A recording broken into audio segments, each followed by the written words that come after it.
And we are live. Miha, how are you? How is your day going? I can't help how amazing your view from the office is down to the mats. Yeah, yeah. It's my day's going pretty good. Just did some work and I'm gonna train after this, so pretty standard.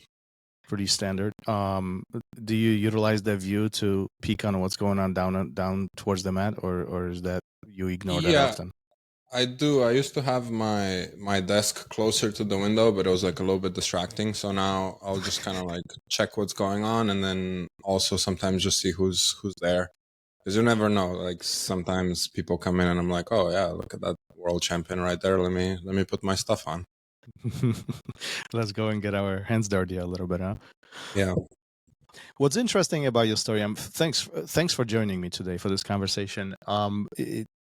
What's interesting about your story is as I was doing a little bit of research and digging into your past and history, as one, there is a large diversity of exposure that you've had through martial arts, judo, jiu-jitsu, different styles of judo, different styles of jiu-jitsu. And not only that, but also location-wise, all around the world. Do you feel like you have grasped the big picture of what judo and jiu-jitsu really is because of the exposure that you've had? Yeah, I would say so. The more you travel, the bigger your perspective is, right? So the only thing I would say is ironically, I've traveled a lot, but I've never made it to Brazil. So I guess I would have to add um, that location in to truly factor everything in. I mean, here at Legion American Jiu-Jitsu, obviously we're a little bit controversial when it comes to the whole Brazilian component of it, but I think to make it fair, I would have to go there as well. And I did notice that as I was kind of digging into your history, as how come no Brazil? Is that coincidental or strategic? No, it's coincidental, really. During that time when I was traveling, it was more that I needed to have access to like really good Wi-Fi all the time and like conditions to do some online work as well in addition to the training. So I was mainly like hitting up countries that are like in the English speaking world or just known for kind of like that digital nomad situation as well. That's the primary reason. Is that, I assume that's on your bucket list? Yeah, I wanna make it down there for sure. As you have traveled and as you've been exposed to a lot in so far, favorite place? So I typically rank it like if I go just natural beauty and just like let's say tourism, I would have to go. My favorite place is Kauai, the island of Kauai in Hawaii. The second would be New Zealand, specifically the North Island. I really like the area around Auckland. Super nice there. When you get to New Zealand, it kind of feels like you've dropped into an Earth-like planet in some different galaxy. It's like super trippy. And then the third one would actually be Slovenia, which is kind of an interesting perspective. Maybe it sounds a little bit biased because that's where I'm from. But when I was a child, my parents, they're kind of like middle class. They've never really upgraded their lifestyle. They never got a bigger house or like cars. They've always just been about traveling. So by the time I was 18, they've already taken me to all continents except for Latin America and Antarctica. So I've seen a lot of the world before. And then I started traveling a lot on my own. And at the end of that, I kind of made the conclusion that the part of Slovenia that's 30 minutes from where I live deserves to be in the top 3 for just like how amazing it is. What makes it top 3? Why there, not somewhere else? I think just it's kind of the mountainous area of Slovenia, and it's not very well known. People know the Dolomites, they know Switzerland and stuff like that, but as far as just the views and that environment, it's right up there. And one of my favorite, a lot of people know Lake Bled in Slovenia. It's on a lot of wallpapers and stuff. It's a lake that has this island with a church in the middle of it. Mm-hmm. There's another lake that not that many people know about. It's like 30 minutes further from that, and that's one of my favorite places anywhere, because in the summer you're basically in the mountains, but the water has like 25 degrees Celsius. I'm sorry, my Fahrenheit conversion isn't working super well just yet. So it's like perfect water temperature, and it's kind of like being at the beach, but you're actually in the mountains. The climate and the surroundings are amazing. So that's why I like it. So let me ask you flat out, why are you here? Why are you not in one of those three places? Jiu-Jitsu. You need like jiu-jitsu is like I need water, I need air, I need some food, and I need world-class jiu-jitsu. And So for that, you have to be in a large metropolitan city in the US, and San Diego is kind of one of the best of them. yeah, no, that's the unfortunate part behind all of this. And if you were to rate top three as far as jiu-jitsu is concerned, Yeah, I would say San Diego probably is like top.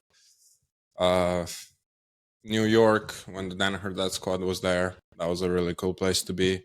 And right now it's probably Austin. I mean, hands down, has some really good academies there. so with that being said, do you consider U.S. being the center of what jiu-jitsu evolution today is? I think so, yeah. I mean, everyone who who gets good at jiu-jitsu in Brazil moves to America. Not everyone, but 95% of them. Yeah, it definitely shifted from what was 20, 30, maybe 30, 40 years ago, isn't it? Yeah, it seems so. Yeah. Continues evolving in Europe, though, doesn't it? Oh, absolutely. And a lot of people don't even know some of the talent that's in Europe because it's so isolated. Like, for example, Poland has some amazing jiu-jitsu. You see a couple of guys. You see Adam Rudzinski, got up-and-comers like Pavel Jaworski and so on. You've got some really good guys, but there's a lot of them that just compete in Poland every single weekend that no one really knows about because they don't really have the money to go out and compete elsewhere. Yeah, isn't it interesting how different places draw the attention, the public attention, if you will, but there are places that really focus on quality and you know what the art actually is, or what the sport actually is becoming. Yeah, it's sometimes like what you see on Instagram is not like the reality, like also you would think that nogi's like everything now in jiu-jitsu. There's no more gi, like everything's nogi, right? All the big competitions, all the stars here in America are typically more nogi based, but the majority of the people still train in the gi. So yeah, it warps the perspective a little bit. Yeah, definitely does. I mean, it's not the reality, but it's the perception that's being created, right? Yeah. So you have a lot of not only jiu-jitsu but judo background, and I think that's the interesting part of your life where it all started at a very, very young age, didn't it? Yeah, I started with like tennis when I was, I don't know, like maybe 6. My dad is super into tennis. My sister played tennis as well, and then I played some football, soccer for the Americans, and I just sucked at both of them. Wasn't super athletic.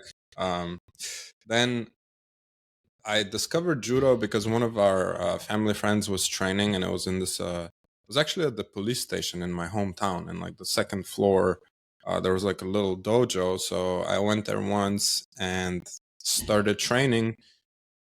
And I honestly, I don't really have a memory of what I liked about it, but I think it's just like the fighting, like the grappling, the grind is what I enjoyed. So for the next 8 or 9 years, I was training almost every day. But again, I would say that I wasn't like super good at it. I got second place and then third place at the national championships, which was kind of like the best that I did. But a lot of my peers were competing really well in the cadet and junior tournaments around Europe. And I participated, but I didn't do extremely well. And then I also had the opportunity to train with the Slovenian Olympic team, which has some really good results, especially on the women's side. So I got a lot of exposure and a lot of tough training. Never really found that much competition success. And then when I was 18, I got my black belt. And this was around the time when I was watching a lot of UFC. I was watching some Pride as well. And my problem with judo was that the rules were changing around that time, 2010. So they were taking away a lot of the leg grabs and a lot of techniques. So I didn't know if I can actually fight, and all the MMA inspired me to find out. So I made the really difficult decision to quit jiu-jitsu and judo, Judo. and try MMA. And Well, jiu-jitsu really wasn't on my mind. Yeah.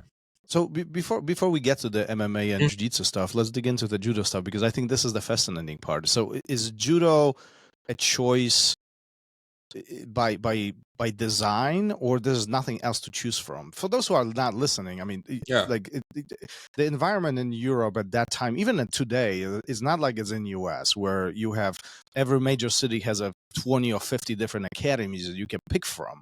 The situation was very different back then, right? Yeah, I would say the judo is actually a very popular sport in Slovenia. There's a lot of teams that train. I think judo made it over to Slovenia in the 1950s, and it actually proliferated quite a bit. This is one thing that people don't know about judo, but the number one sport globally that has the most representation in the different countries is track and field.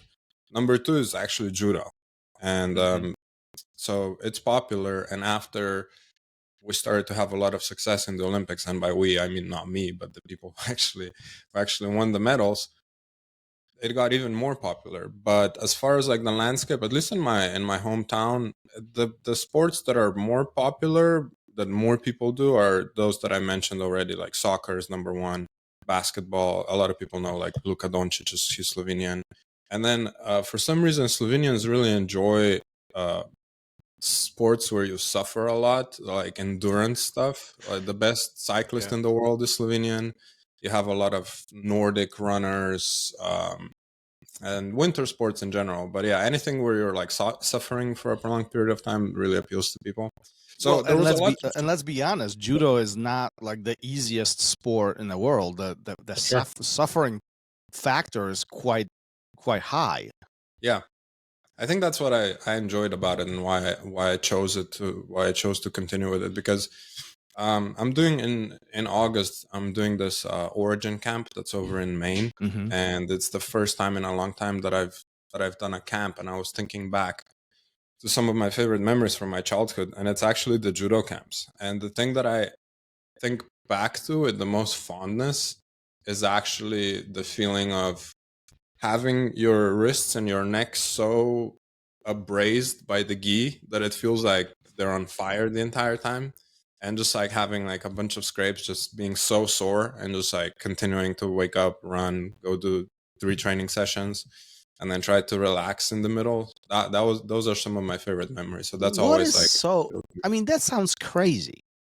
Yeah. To people who are listening today. I mean, like, I feel like there is a hard training, that's one, but you are describing like a physical damage to your body essentially, and that's from the amount of training essentially. Right? Yeah, I mean it healed, but yeah, it's definitely, it's very uncomfortable, and that's, yeah, I don't know, that really appealed to me at the time. And I think, like, there's this question of like, how long does it take for a normal person to get a black belt in jiu-jitsu or in judo? And the answer is, normal people don't get black belts in these martial arts. It's not either.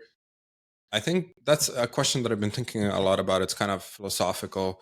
Is it like nature or nurture that will make someone get to black belt? Can you design a program that will take anyone, if they, like, let's say you take like a bunch of like average people, the ones that are going to make it to black belt, are they going to be getting there because they have something in them that makes them enjoy the grind and get all the way there? Or is there something that you can do in the design of your programs and your trainings that makes people succeed despite not having that, or like helping them develop that? That's a question I've been thinking a lot about. I don't know what your thoughts are on that. Well, well, I think it has to be a combination of both. I mean, the contribution has to come from both sides. I mean, even the best team or best athlete without a good coach will probably fail, and vice versa. The best coach without an athlete, it will never make it. Right. Sure, so there's a combination of both. But I think the deep question is, which one has a more contribution? Which one has the bigger impact? right? Is Yeah. it the environment that you set yourself in and people will adapt, or the athlete will adapt to it? Or is the grit that the athlete will have that will supersede everything else? Yeah. I think the grit will definitely supersede talent. I've seen that now personally Mm-hmm. so many times. I've seen someone come in and pick up jiu-jitsu so quickly and then Outwork just everybody disappear. else. Yeah. And then sometimes you see someone that's like not really talented, like in terms of like physically or picking things up, but they just stick with it and then eventually they succeed. That's Well, pretty clear. there have been examples in history, not only jiu-jitsu, but just professional athletes over and over and over, where just hard work ethic supersedes everything else. Talent will get you only to a certain level, and then really true work begins. Yeah, for sure. So what's your perception on all of this? Do you think that a program or the environment can manipulate the individual to really get to that black belt, or there has to be internal desire to achieve that? I think for like academy owners and coaches, I don't think it actually matters that much, because the best thing that we can do is create a program that has the smartest possible training methods that enable people to get good and to have fun while doing it, so that they and that there's a community behind it.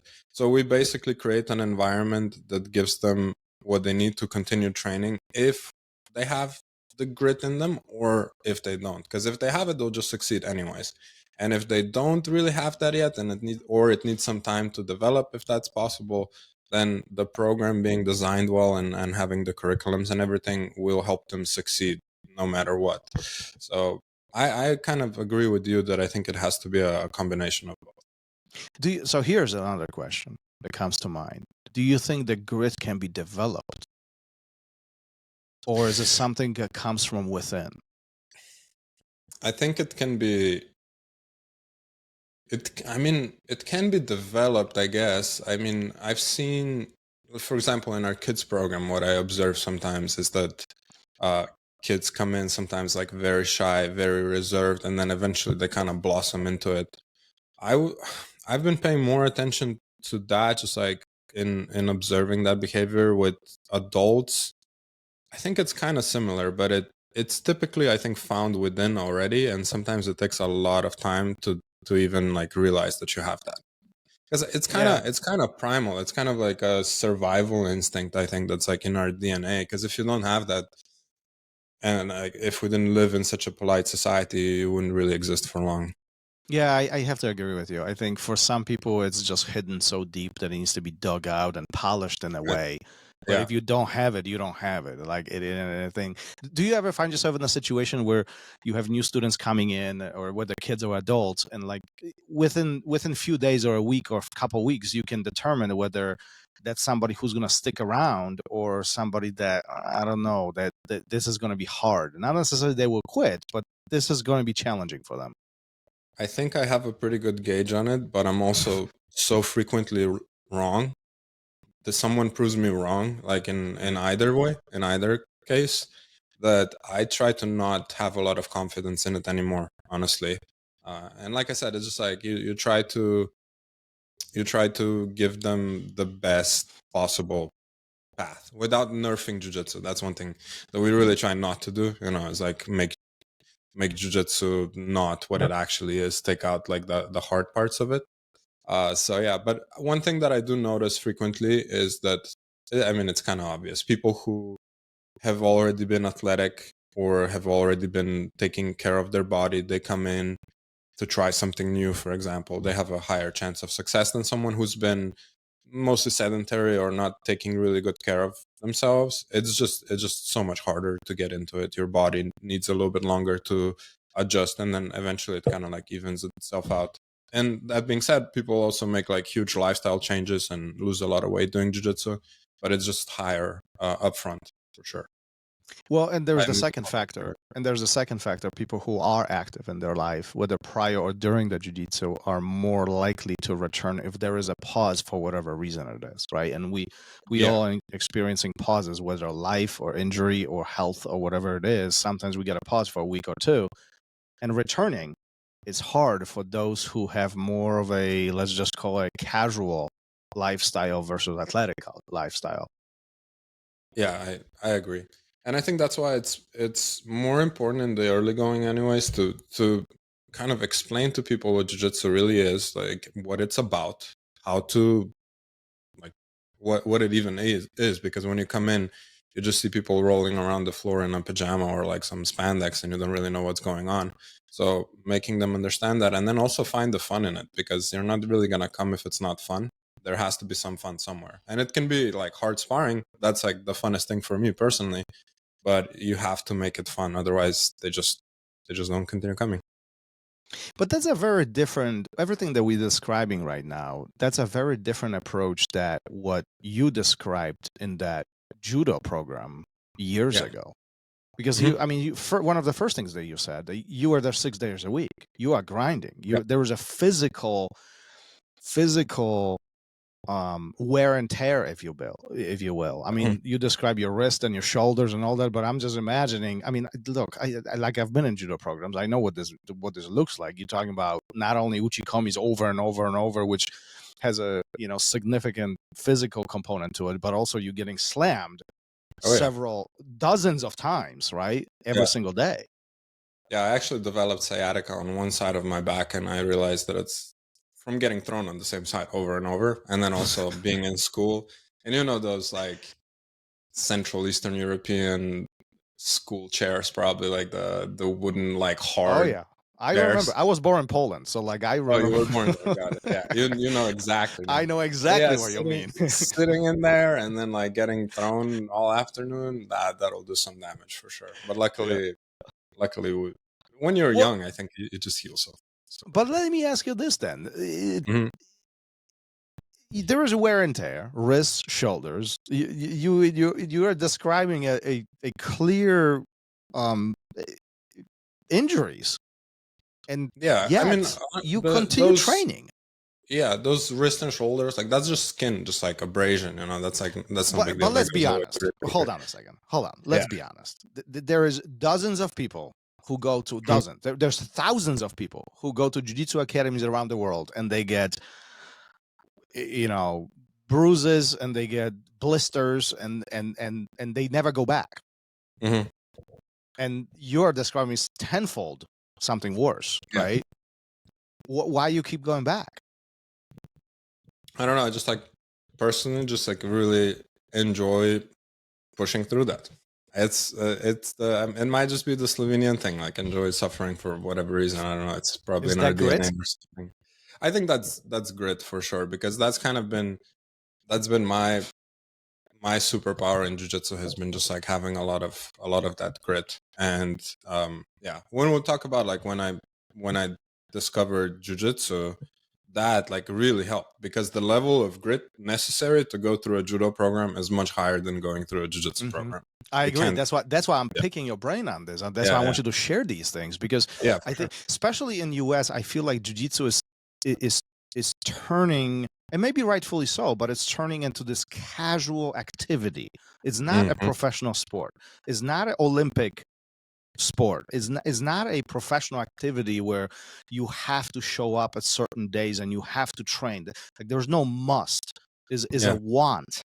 It's not even a need. Is a want, and people do treat it casually, and that's fine. But that's very different to what you are describing. You're talking about working with national team, and your peers are going to Olympics, and they have high success. I can only imagine what that training looked like back then. Yeah, I mean, it was definitely like way more hardcore than anything that I've seen in jiu-jitsu. I would say though that there is a must that is kind of the same in jiu-jitsu. You have to train as much if you want to be a really good competitor. And there are obviously like groups of people. Sometimes there are like subsets of academies, right? Most people in academies are hobbyists training for that purpose, just like hobbies, and some of them will recreationally compete as well. But those competitors, they have to train in a very, very similar way to the way we did in judo. But the sport itself, I think, just the fact that we have so much guard play in jiu-jitsu, you have like a little rest when you're on your back. Obviously we're working and stuff, but it's not quite as taxing and just like butting heads in a stand-up exchange.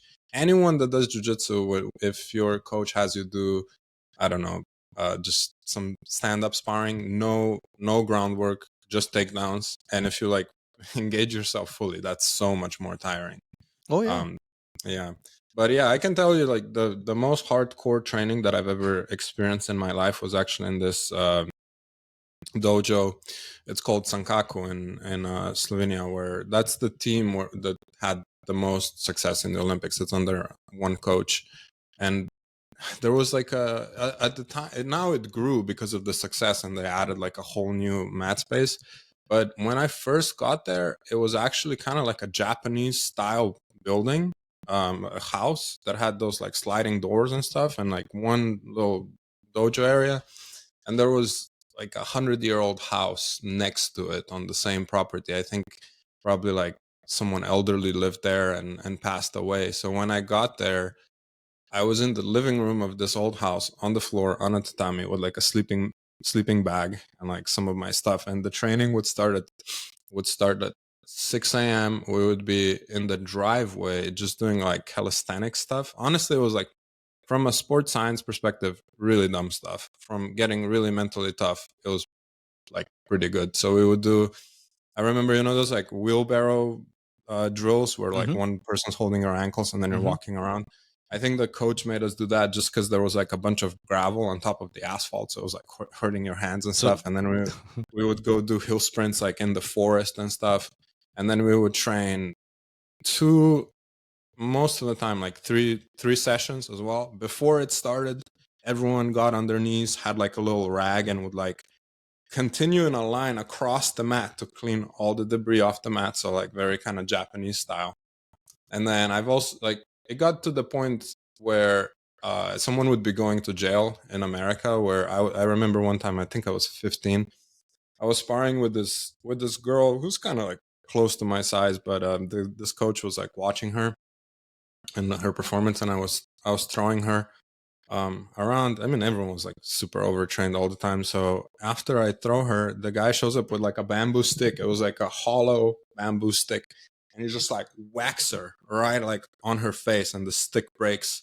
He goes, grabs another one, and now I'm kind of afraid, and I like continue sparring, and I almost accidentally I throw her again. The guy shows up again, like just smacks her. Obviously after that I stopped throwing her, and I was getting thrown myself, but her parents were like there watching that, and they were like, fine, that's what you need to be a champion. And this particular girl, she was one of the ones that didn't go on to become like a world champion or get an Olympic medal, but there are others that have done that. And a lot of this training relied on just kind of like erasing your entire personality and making you a machine that just like powers through everything. And there was like a little judo technique involved in that as well. So that's kind of like the type of training.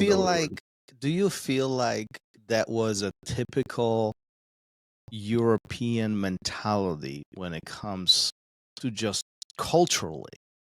I feel like a lot of that, like I can even reflect, and I came to US when I was 12, but like I grew up in Poland, and I feel like that rough, suck it up, shut up, you are not in a position to speak environment for young kids and young people was fairly common. Yeah, I think so. Definitely more than here in the US. It also, in this particular case, it got paired with a little bit of like the Japanese methodology. And there was a rumor, I don't know if this was true, that this coach did some training in North Korea as well, which sounds even wilder, that he picked up some of his methods there. So it's kind of like a blend of those two. But yeah, I think in general, there's a little bit more of that. I know there are other teams that were like a little bit more chill. They still worked hard, but not to that extreme degree. But yeah, there's definitely more of that. Just like shut up, suck it up. It's like what life's like. Do you think now, when we fast forward this to today, what we experience, here in U.S., which there is definitely more strategic and some might even say smarter way of training. Do Mhm. you think that we got really smarter, or did we soften up a little bit as far as the toughness of what we present to athletes or to teams or to somebody who wants to be really good? And I'm not talking about casual hobbyists. I'm talking Right. about professional athletes, somebody who wants to go to Olympics.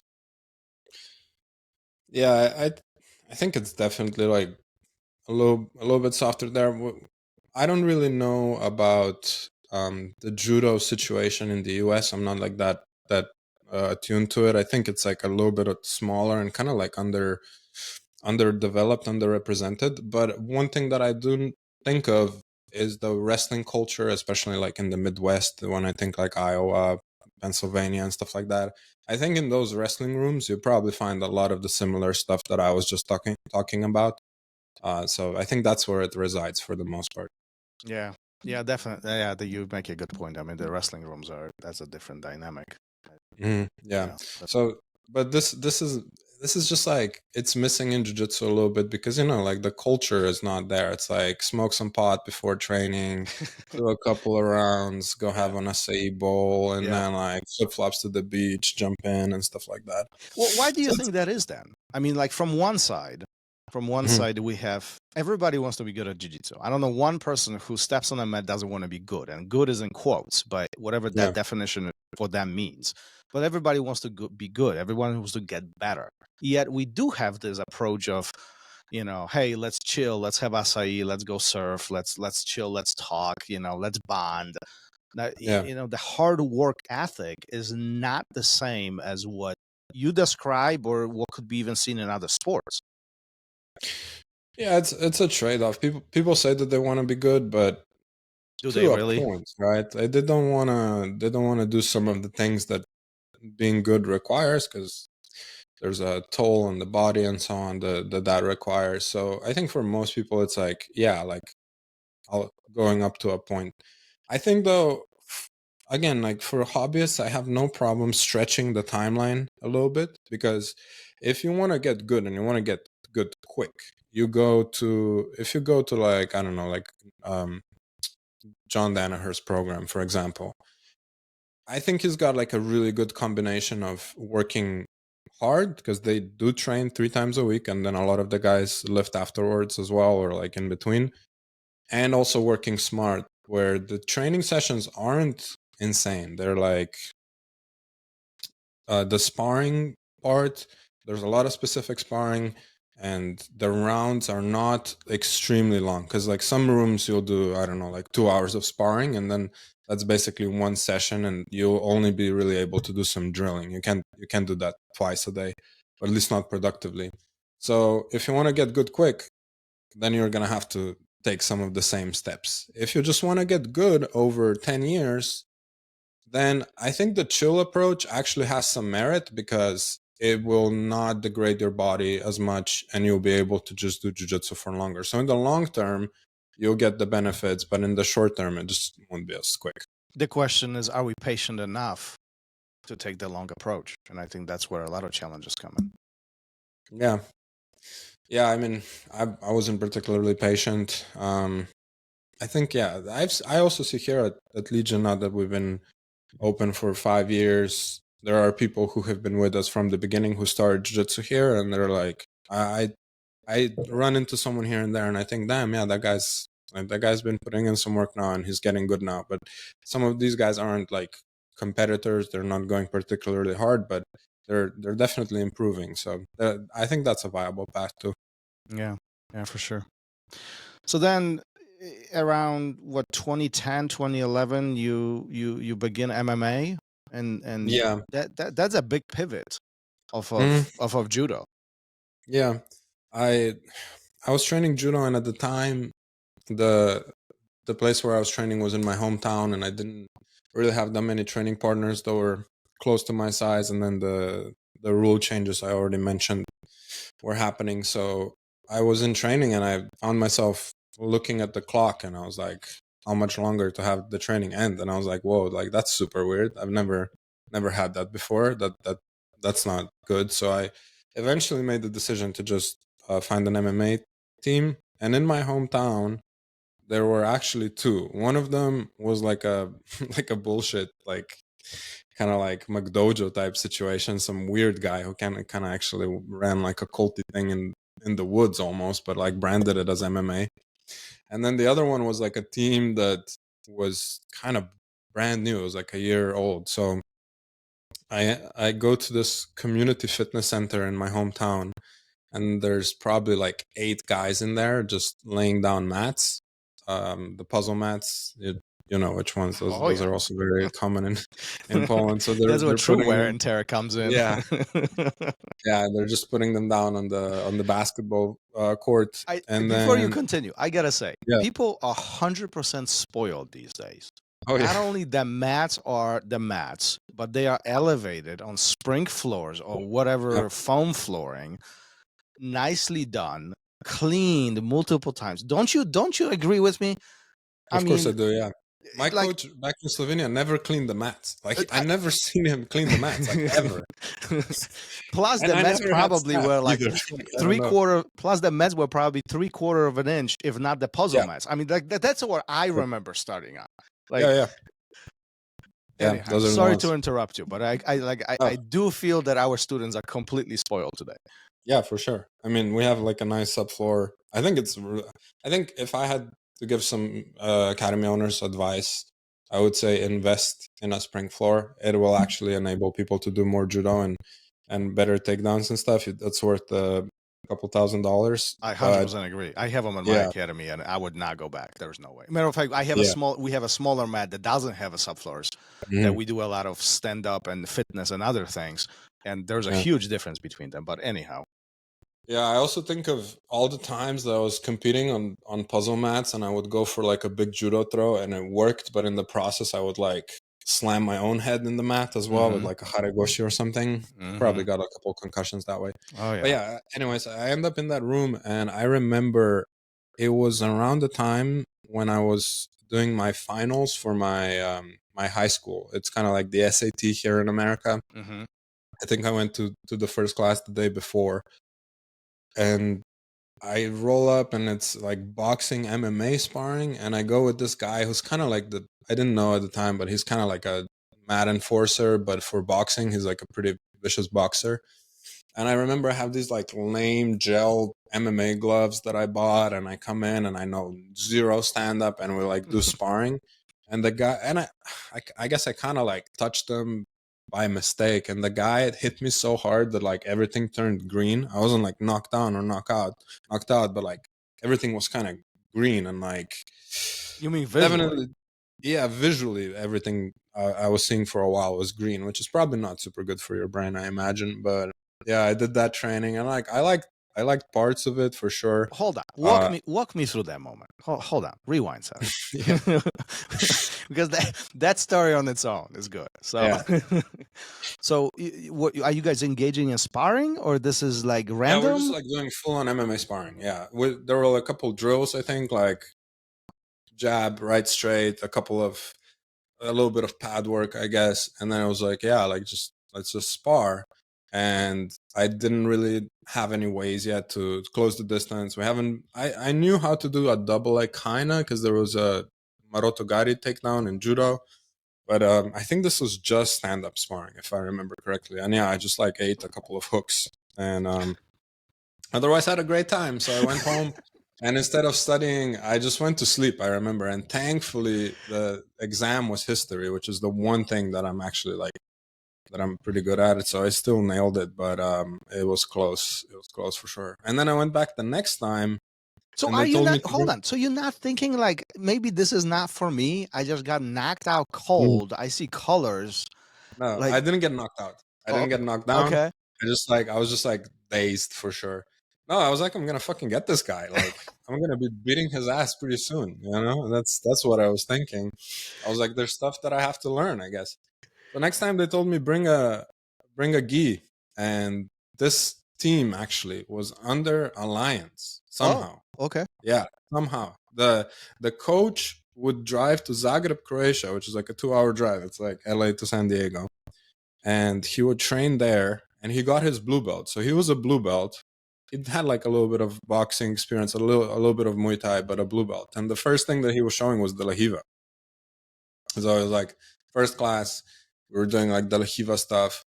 But even before, just from like watching some stuff in judo, when we would do Nawaza, I would like try to do some guard stuff. I really like the triangle with the legs, which is not really a big thing from your back in judo. So I always kind of like that. And in that class, I was really like, man, this is like, I really, really like this. Like, this is like, I can do all kinds of submissions.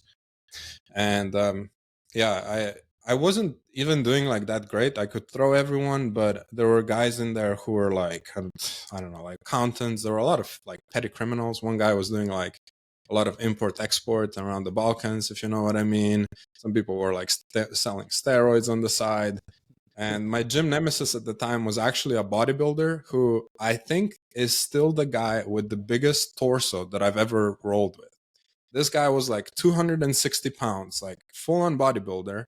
He had chicken legs, so he tore his ACL, and eventually he was gone. But I remember developing mild, well, not mild, like full-on claustrophobia from being stuck in bottom side control on this guy and like trying to find a way out. So for, I don't know, a couple months, I was going into elevators and being like kind of like freaked out and stuff. So that was the training that's a environment. lot of man. 260. That's a lot of man. Yeah, you really develop your shrimping under that guy. So that's basically how those first few sessions went. And then I really caught the bug, especially for jiu-jitsu. I think the trainings were just like 3 times a week at that point.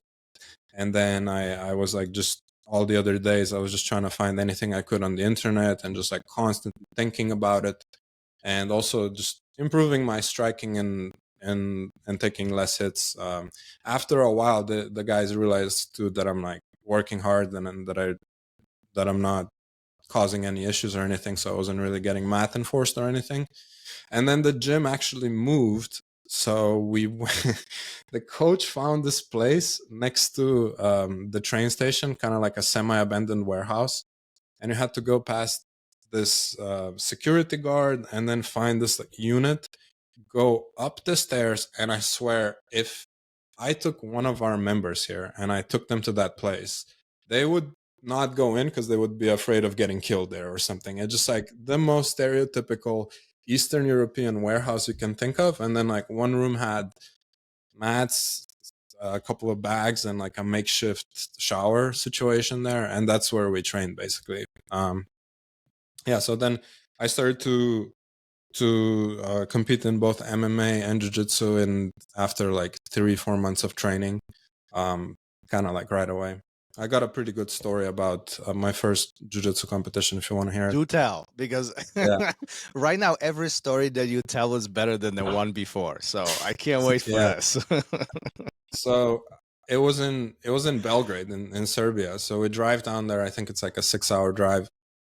And I remember too, like one thing that judo gave me was I was actually sandbagging for I think like 2 competitions because I was a white belt, and I think per IBJJF rules now, if you're a black belt in judo, you have to be at least a blue belt, but we didn't really know that. So I'm like cutting weight to make lightweight at the time. I was like taking it a little bit more seriously than the rest of the guys. And then we get to the venue, and somehow this is the start of the tournament. The stands are full. They're like one side has the stands and there's just a bunch of people there. So they call my names. They're like Miha Perhavec, Slovenia, and then they call the other guy's name who had like a Serbian name, and he's from Belgrade. And I'm walking white belt, probably tied the wrong way to the mats. And the stands just go crazy when they read the Serbian guy's name, because like everyone was kind of bored and there were no matches. So everyone starts cheering. Like it probably wasn't like that in my mind, at least then, and now it like feels huge. But like definitely people were paying attention, and they were cheering. We all the way to where we go up, we shake hands, slap bum. People are like into it, and then the guy like gets grips, and then just turn around and like throwing with the haregoshi, and he just like falls, and like it just goes quiet. That was like my first jiu-jitsu engagement basically. So I think in that tournament I had like 4 matches. I won the first 3 pretty easily, and then in the final I remember fighting a guy, getting 2 points somehow, and then I was stuck in a triangle for probably 4 minutes. And I remember that like I was looking up at the lights and it like kept getting dark, and then I would make a little space and it would like open up and like go dark again.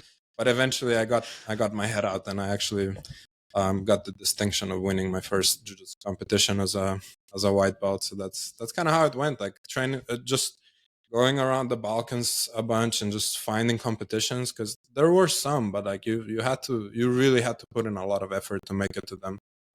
Yeah, I think what you were describing is really what we experienced here in the US in early 2000s, which is what 10, 15, what you described about 10, 15 years later. But it wasn't much different here in US. I mean, I remember around 2000 when I was starting, we were driving 4 or 5 hours to the nearest tournament, and like there was nothing nearby. Like when you saw a blue belt, that was like, whoa. When you saw a purple belt, that was like gods came from heaven. Like there was nobody else around this, right? Like black was like, I remember being told you'll never get a black belt. Like you're not going to get to that point. Like that doesn't happen, you know? Like things have changed since then, haven't they? Oh yeah. Yeah, for sure. And I think you're on the money there. I've noticed this too, that Slovenia and a lot of Europe was just like 10, 15 years behind the US.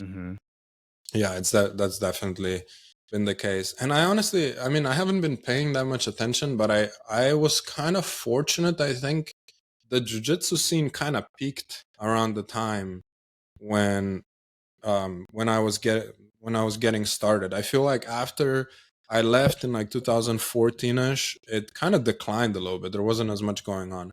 Are you talking about US or are you talking about no, the in Slovenia and the Balkans. Why do you think that slowed down?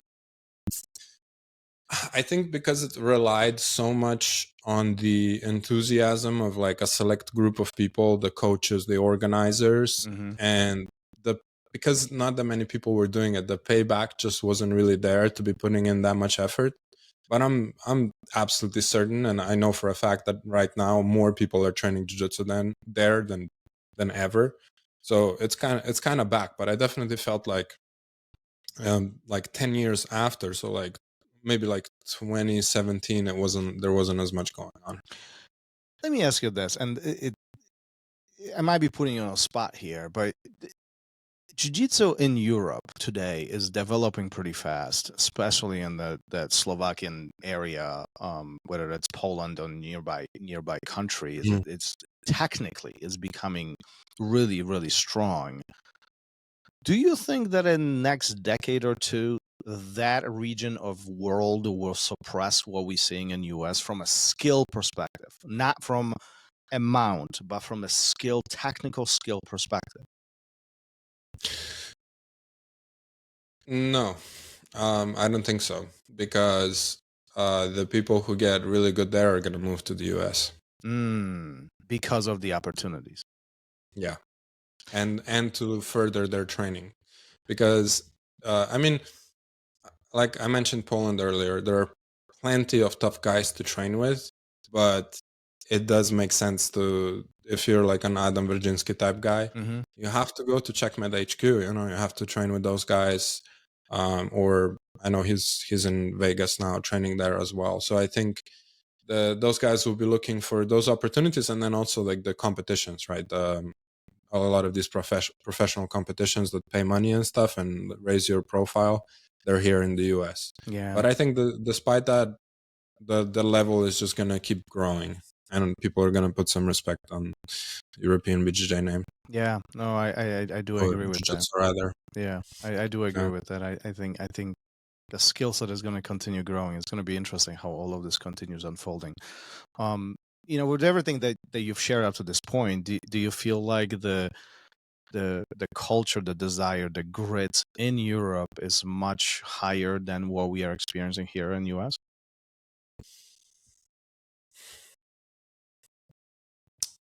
Yeah, I think in most cases there's like an extra grit that comes from just a lack of availability of certain things like the competitions, the training partners. You have to work a little bit harder to get to places and do things. And I would say, yeah, in general, the academies there, I think, have more of it, but it's also because here in the US, people like academies focus a lot more on hobbyists and they're run as businesses. And in Europe, it's almost like, this is kind of crazy. It's almost like shameful to charge money to train people in jiu-jitsu.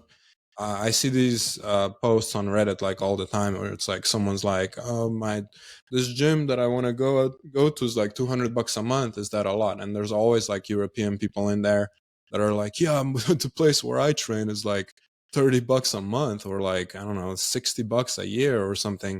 And I'm like, guys, this is not the flex that you think it is. This is not good that it's this cheap. This means that the coach does not really have any incentive. I mean, doesn't have that much incentive besides pride and like glory to create athletes and to do this full time. That means that the athletes don't have as much opportunities. I know some countries are like a little bit different. I know in Scandinavia, some of the clubs are attached to like the state, and they get some funding that way and stuff. But in a lot of places, it's kind of like a badge of honor how little you pay for jiu-jitsu, and I don't think that's good or sustainable like at all. I think a lot of in many ways that stops the growth, right? Because if the instructor and the owner is not able to be successful, he's not going to be pushing in that direction. He has to have a different job to essentially support his family, right? Yeah. And this is the just capitalism is so strong in America, it actually kind of drives everything forward. I can speak from experience. Like Legion here, we focus a lot on beginners, right? Like the 5-week beginner course that we do, we're on group number 70 at the moment. We've graduated over 1,000 people. So we don't do the free trial. We do a beginner course where you start with a cohort of beginners who are starting on the same day. So we make sure that we schedule it every couple of weeks. So like in a week, we have a group starting of 16 people, and they're going to do the 5-week period together. And we've seen that works super well for us. But the fact that the gym runs as a business and that everyone understands that actually makes everything way easier for everyone involved. It prevents a cult from starting as well, because people know that this is not like, I kind of don't like when gyms call themselves a family, because families get super weird and they have a lot of drama as well. So by it being a business, it's clear to everyone that you're paying money for a service that our coaches and our staff provides. And what we do is we focus on the value of the service being in excess of what you pay for. And if you don't feel like that's the case, then no one is going to be salty about going somewhere else to train, which thankfully doesn't really happen that much. But I think that kind of perspective is more suitable to long-term growth, because if the academy has like the financial incentives aligned, then it's always easier to start a hardcore competition program as well, because that takes money, like that takes resources as well.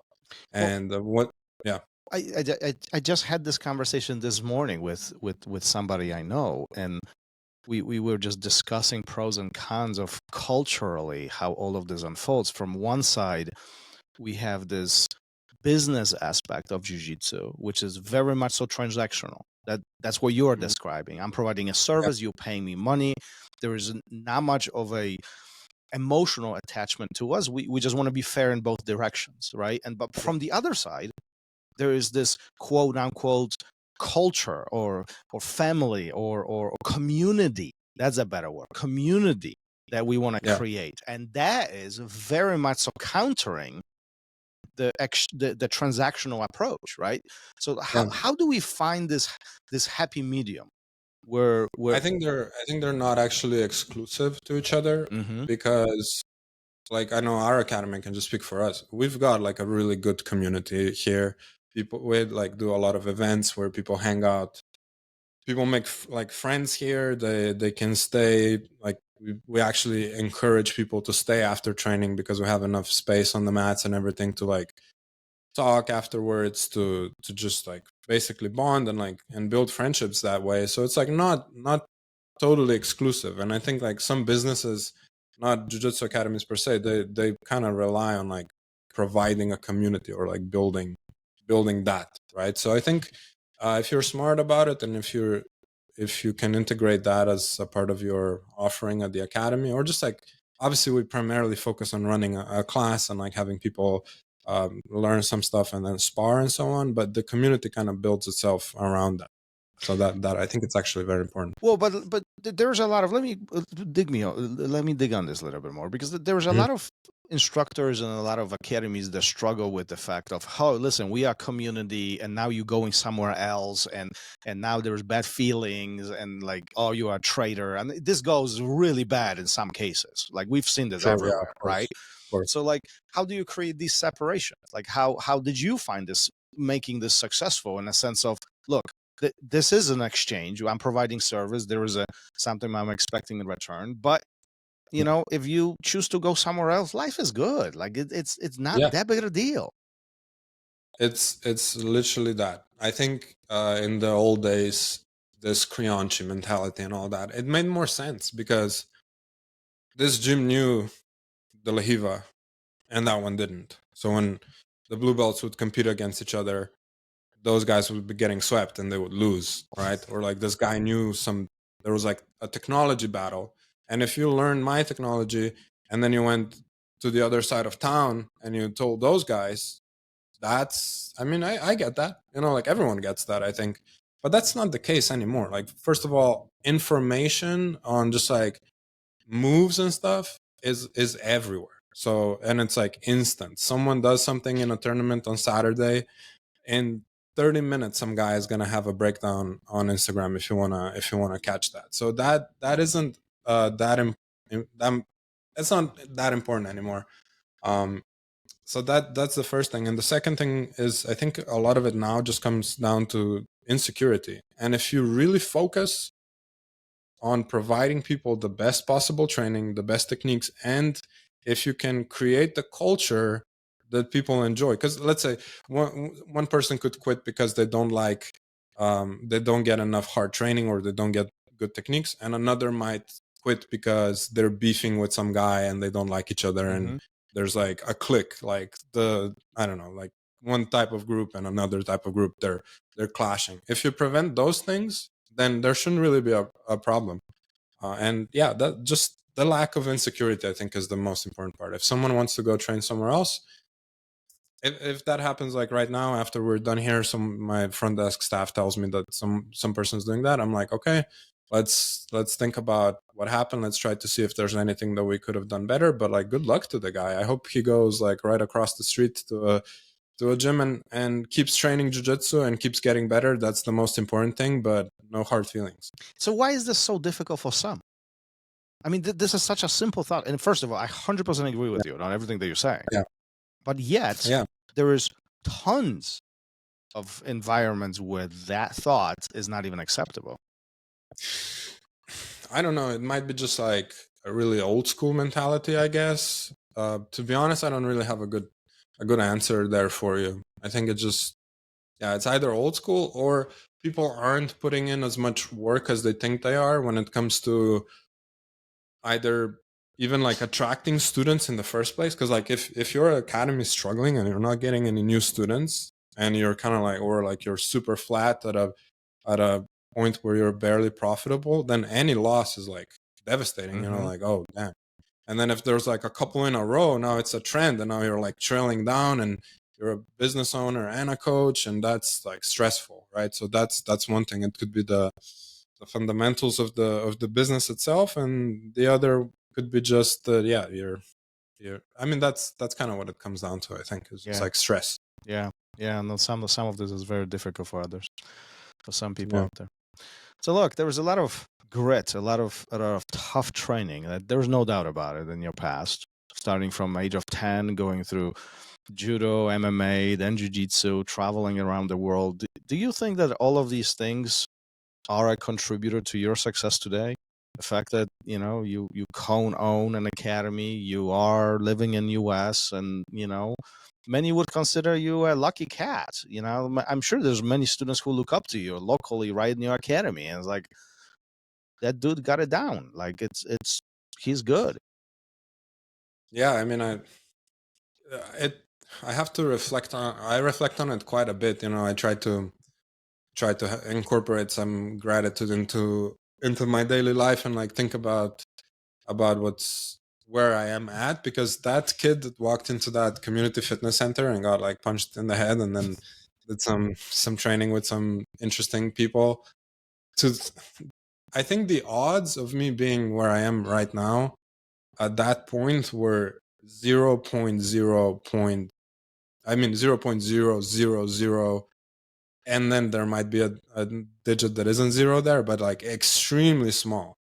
And I think what it comes down to is just like, I love jiu-jitsu. Like, I am obsessed with it, and I just love sparring. I really love grappling. That's the thing. I did MMA for like 3 years there. I had 12 fights. I won 11 of them against competition that didn't know how to grapple super well. So I'll put out that caveat. It wasn't that I was super talented. And then I had to decide, like, do I want to do jiu-jitsu or do I want to go pro MMA? And I always wanted to do things with my mind as well, like participate in cool podcasts and stuff. So that's why I decided to just go with jiu-jitsu and kind of follow that path alone. And yeah, I think a lot of that grit definitely helped along the way, because there's definitely been some difficult moments along the way. Oftentimes, as I wrap up these conversations, I asked a guest, have you ever thought about what would happen if, and where would you be if you got thrown that first day and you said, screw this? If you got into the MMA exchange with that bodybuilder and things go green and you said, screw this is not for me, like, I'm done with this.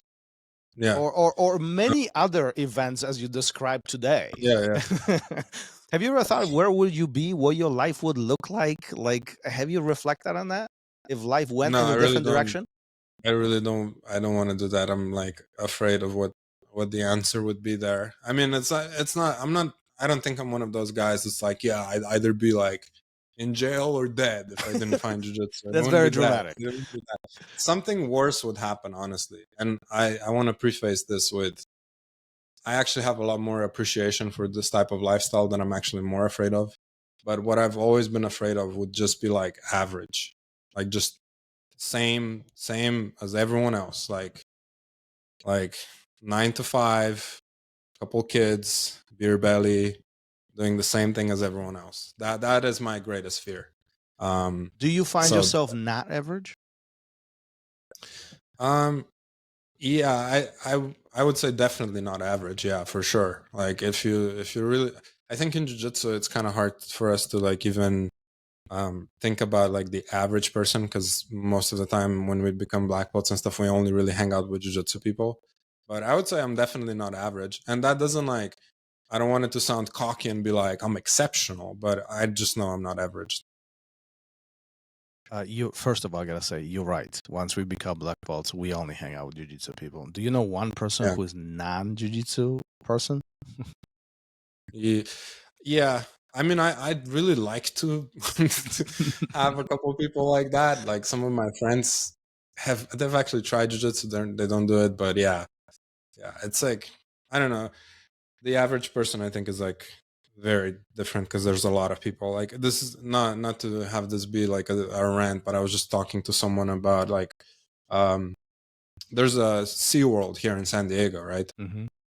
And my wife kind of convinced me to go with our daughter and like walk around and stuff. And I was just ranting to someone. It took me 1 hour of walking around to find a person that's fit, like in exceptional shape. Like pretty much every single person there was overweight or just clearly not fit. And then I found a guy who had like a CrossFit t-shirt, and you could see that he's fit. So I think that's a kind of like more like the average type of person. They don't even participate in a physical activity, let alone jiu-jitsu.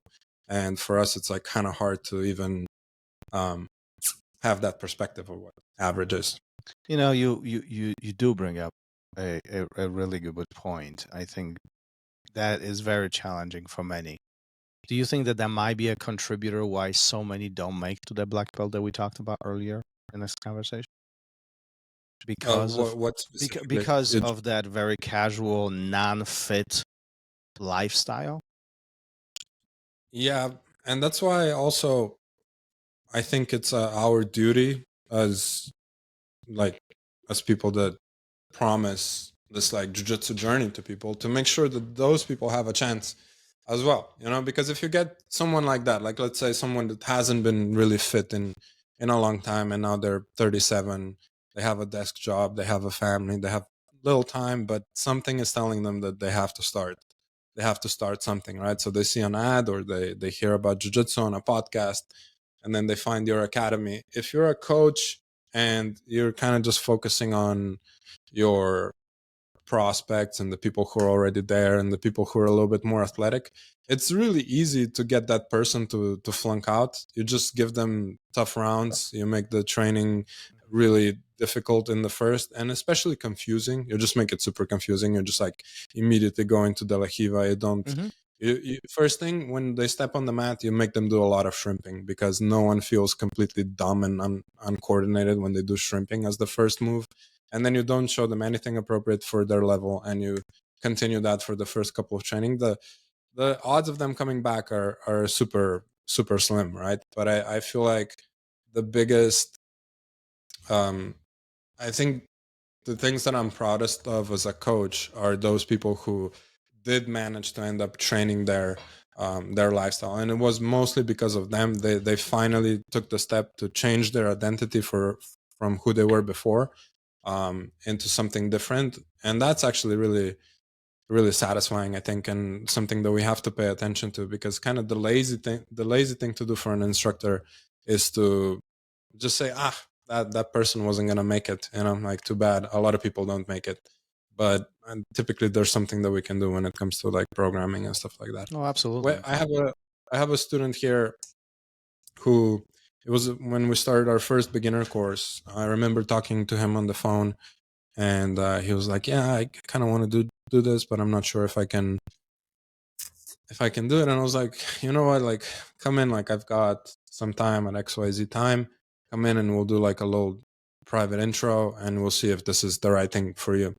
And we actually went to our studio that's like kind of hidden in a different room, and this guy was so overweight that when I saw him, I was like, I need to make sure that this guy can get up off the floor. Like, that's my priority right now. Can he fall and get up off the floor? And we did a little bit of that, and he was actually, he was like kind of picking it up. I showed him the Osotogari, I remember, and he actually did it like really well, which was, I was impressed too. And then he did the beginner course, and now we're here like almost 4 years later. He's a blue belt. He's lost like over 100 pounds and like legitimately changed his life around. So that's the most satisfying thing, really. I mean, that has to feel good to you, looking at a person like this and say, look, like, we've made an impact. Yeah, I think so. And from what I've learned from like just reading and listening to things and thinking about this, is that it's very hard for me to speak about people who are like overweight or have an unhealthy lifestyle, because I've never been that. Like, I've never been overweight at all in my life. Always been in sports, always been on that type of path.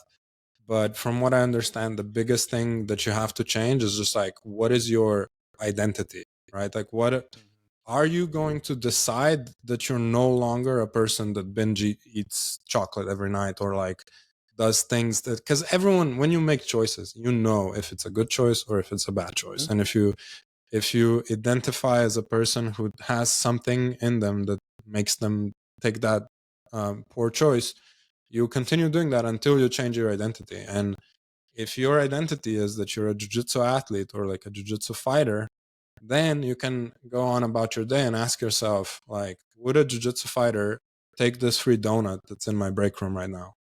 You wouldn't, right? So I'm not going to do that. Would a jiu-jitsu athlete carry around a water bottle to make sure that he's hydrated? He would. So I'll do that, right? and so on and so on. So I think that's the biggest thing that we can do, is like help people change their identity. I think that's brilliant. I've never heard it that approach. I've heard many others, changing, the way how you think, changing your habits, changing, diet, whatever. But you getting way deeper in all of this. It is Yeah. changing your identity. You want to be a jiu-jitsu practitioner? What would jiu-jitsu practitioner do? Yeah. You said the word habits, and I realized where most of this came from. It's the book Atomic Habits. Oh, it's like I love that book. One of the best books ever. Bestsellers. Yeah. He says in there that he makes this connection to identity. Yeah. I think there's even like there's like a social contract that you make either with someone or someone else, where you like literally sign who you're going to be going forward. Yeah. All these things are very, very challenging for many people, and clearly you are making an impact on these things. Just even from that little example that you just shared, over several months, somebody who's losing 100+ pounds of weight, plus changing their life, changing their identity, and really truly becoming a different person. That, talk about jiu-jitsu changing lives. Yeah, definitely has that power, and that's why it's satisfying to do what we do. Yeah, no, absolutely. There's nothing better in life. I would never change it. So after all these years doing what you do, any regrets in your life? Anything you would change? No. The only thing that I've been thinking about a little bit is I would probably have kids sooner, but just not. So what I did was after in like 2016, my wife and I decided to basically travel around the world for 2 years straight, and we just lived out of a suitcase, and we literally went around the world twice. And I think about like, if the reason why we did that is to minimize any regrets as far as like not traveling or seeing the world before having kids and stuff. And now, ironically, now that I have a kid, I wish I had kids sooner. But the thing that takes that regret away is the fact that when that world trip was ending was the time when Keenan was finishing up his competition career and was ready to open the academy. So the two paths just converged, and at the perfect time, because what I'm doing right now, there's nothing else that I would rather be doing, honestly, than running Legion and doing the writing books and stuff like that, and all the other things that I can do. So that was kind of perfect timing. Actually, like in 45 minutes here, I've got a date with Keenan. He texted me earlier if I want to train, and we're just going to beat the shit out of each other for like 45 minutes. Well, so there you go. So we get to chat a little bit, and then you get to beat the crap out of Keenan. There you go. Sounds like a good day. Try. Yeah. Sounds like a good day. That was a good day. Well, listen, slowly, let's start wrapping this up. We've been at this well over an hour. But if everybody wants to connect with you, Miha, are you available online, websites? Where are you? You got a lot of stuff going on, and we'll post everything in the show notes as far as your courses and your book and other things that you have. But if everybody wants to connect with you directly, asking questions as a follow-up to this, or maybe just simply meet with you and chat with you, are you available anywhere? Oh yeah, for sure. So you can go to my website, which is nogimanual.com. My contact details and email and everything are on there. I'm also on Instagram. It's at Miha JJ. It's Miha JJ stands for Jiu-Jitsu. That's where you can find me. You can DM me. I'll probably respond there as well. And if you want to train, I'm here at Legion like every day, like literally every day. And I train just about every day as well. So we're really welcoming to visitors. So make sure to come through. A lot of people make it to San Diego at some point. And yeah, one of the things that I have going on at the moment is I wrote a book. It's called Modern Submission Grappling, a Nogi Jiu-Jitsu manual. It was published by my friend Jocko Willing. He's got a publishing company as well.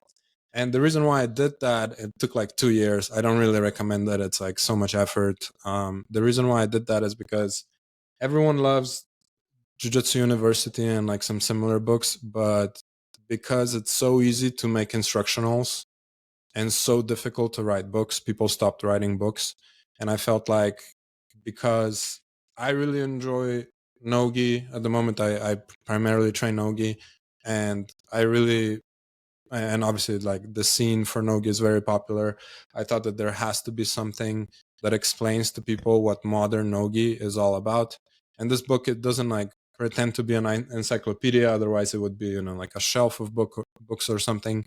But I think for a blue belt or a white belt, it just gives you a really good idea of all the areas of jiu-jitsu that you have to know. And for upper belts, it just gives you an idea of like how to help other people learn, or maybe see if there's like anything that's in the book that you don't know anything about, because if that's the case, then you should probably have a look at that.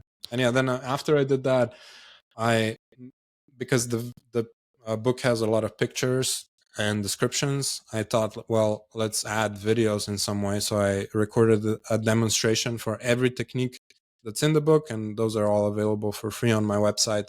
And then as I was doing that, I was like, I really like to yap about jiu-jitsu a lot, so why not do the same thing but make it a video course? So now it's like 8 hours long, and that's the Nogi video manual, which is on that website as well. And that's the goal of that course, is again to kind of explain the key things about all of Nogi, but not really go too deep. So it's kind of like the foundation. It has a bunch of mind maps and everything of like, you build a foundation, and then you can get all the courses from like Danaher or Gordon Ryan or like whoever you want, and go into the nitty gritty. So that's kind of the idea there. Well, that's a useful tool for those who are starting. So again, Yeah. I'll make sure to post all the links in the description. So if you guys want to dig into it, and I highly encourage you to do, click on the links, go get it. I mean, Miha is such a huge resource. Why not take advantage of it?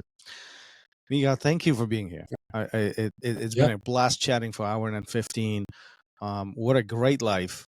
My head goes off to you, because 99% people would quit with the life that you have done. It's a lot. Too dumb to quit. Too dumb to quit. That's I use that phrase all the time. Yeah. Stubbornness is a superpower, guys. I love it. I love it. Same for me. I'm gonna invite myself back one day in the future to tell you about my training in Poland. Please do. We got to do this again. Yeah. We got to do this again. This was amazing, and I know we barely talked about some of the things that I wanted to talk about, so there is so much more to talk about. But for today, let's wrap this up. Thanks for being here. Thanks for sharing your story, your life story. Thanks for being vulnerable, and thanks for doing what you do. Because I often say, without guys like you, jiu-jitsu would fall apart, and without guys like you, their lives wouldn't be changed. So I appreciate you. Thank you so much. Yeah, I appreciate the conversation. Thank you. Let's wrap it up for today.